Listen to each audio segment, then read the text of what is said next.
Guys, welcome back to So Original. It's me, Paige, and if you watched last week's video, you'll notice that I look almost the exact same from like the second day that I filmed, and you'll know on that day was also the day that we had a tornado warning, and that is currently going on right now. And if you watched, we were supposed to have like a tornado touchdown, but it didn't, and I am currently filming in the aftermath of that, and the warning is still going on, but I really wanted to film this video, so enjoy. I thought it would be fun to take a bunch of those online quizzes that supposedly determine your personality and like your spirit animal and what color your soul is, and see how accurate it was compared to what I think of myself. The first quiz I am taking is called, "What will this abstract image test reveal about your true self?" Time to look at some pictures and then have my whole worth determined by what I think they look like. So I have to pick a picture out of the two that most reminds me of this word.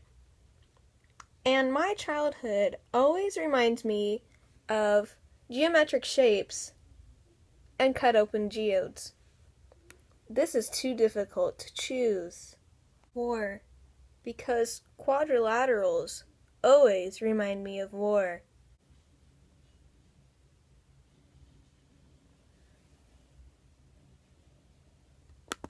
I only clicked on a few that I didn't mean to, but I am still practical and grounded. Alright, so it says, based on your associations with the abstract, you are the kind of person who pays attention to very close detail. You have a deep sense of humanity and you understand people well. You are tender but also cautious. You have a fairly organized life and a well-developed sense of speech and writing as well as other forms of communication. I disagree with that because in second grade I had to take speech therapy, if you couldn't tell, so that, no. But it also says that I often assume the caretaking role in your relationships with others. One of your greatest flaws is that you are highly critical of yourself, which can cause you to stress out easily. And I do believe that is true, because while my parents are like, hey, just do the best that you can and we'll be proud of you, I'm like, no, I have to be the best. And I must do whatever it takes to do that, like, within reason. But also the caretaking role in your relationships with others, I think that's sort of true because it seems like a lot of my other friends don't care, so I'm like, alright, I gotta step up. That one was like half and half, sort of. But also I believe that a lot of things like that, sort of like the zodiac signs, you read yours and it's like, that is me! But they are very general in what they put, so like you could be any of those zodiac signs and it's going to fit to you because they use very general things to make it seem like it's perfect for everyone, but really it kind of is because it's like a thing that everybody experiences. This next one is a color blot test that will supposedly determine my dominant personality trait. I've already taken the classic Rorschach ink block test. Ink block, yes. But this is create online, and this doesn't look like any of the original ink blots. And like the ink blots in the Rorschach test, like have been proven by psychologists to supposedly work, which I think it might work on some cases, but like to determine some things, I don't think it can really be used for something like that. But anyways, we'll just see how this goes. Which word would you pick to describe this ink blot? This literally looks like the devil. Seeing as how they don't have Satan on here, I guess I am just going to pick power. Like dying bison.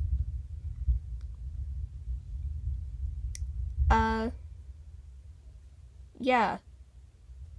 Alright, according to this, my most dominant personality trait is sociability. I am friendly, open-minded, easygoing, and have lots of charisma. I also have a contagious smile and an infectious personality. People just flock to you. I am vivacious and enthusiastic. I love to have a good time. I am the life of the party, and bring fun wherever I am.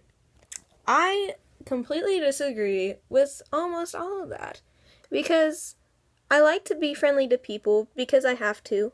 I mean, you aren't gonna get anywhere if you're gonna be mean to everybody.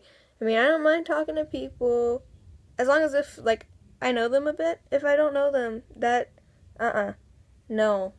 I, easygoing does not describe me when I am put into a social situation.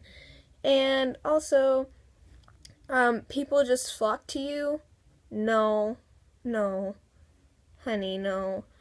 Um, I am vivacious and enthusiastic. I am enthusiastic when I am around people I am comfortable with. So basically, people I have been with for like years of my life.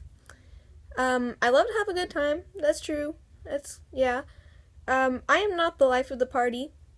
And, I do not have a contagious smile and infectious personality. Last one is, who is your dark alter ego? And I am channeling Wednesday Addams right now, and they have Morticia right here. So, uh, mm.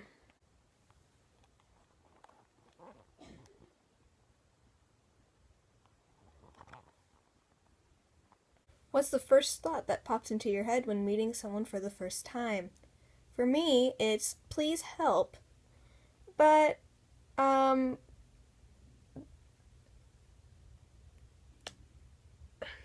they probably won't understand me.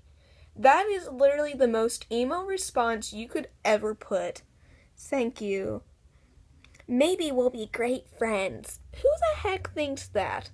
If you think that, you are the people that keep this world running because you're the people that can go up to anyone and be like, yo, we're friends now.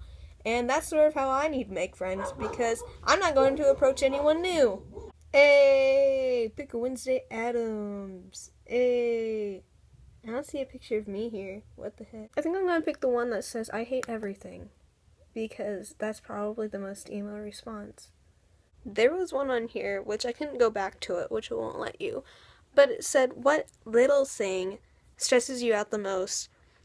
And one of the answer choices was sunlight.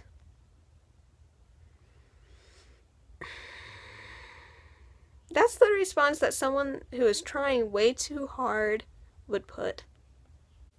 And it's Morticia Addams. I didn't even try for that. That's just cool. Your morbid alter ego is Morticia Addams. You love nothing more than sleepless nights. No, I want to sleep for 13 hours. Thank you. Abnormality and philosophical discussions about death. Isn't that just peachy? The feeling of being frightened gives you an adrenaline rush. No, that makes me want to sit in a corner and cry, thank you. But not as much as eternal bliss with your equally as microwave soulmate. Your love for black is almost as strong as your love for Halloween. And seeing your loved ones defy the superficial standards of society is what you crave the most. I mean, I said I wanted Morticia Addams, but I don't know how I feel about that. Because I don't think any of that is really true. I mean, I like Halloween, but I'm not the one that's gonna, like, put a pumpkin on my head and start dancing. And, yeah, seeing my loved ones defy the superficial standards of society is what you crave the most. That isn't what I crave the most. Like, that's cool if you're gonna be different, but that... do what you want. I'm not gonna crave for you to do that. Philosophical discussions about death. There's no comment there. Thank you guys for watching. I'm sorry if that was boring. I'm not sure. But thank you for watching anyways, and I'll see you guys next week. Bye!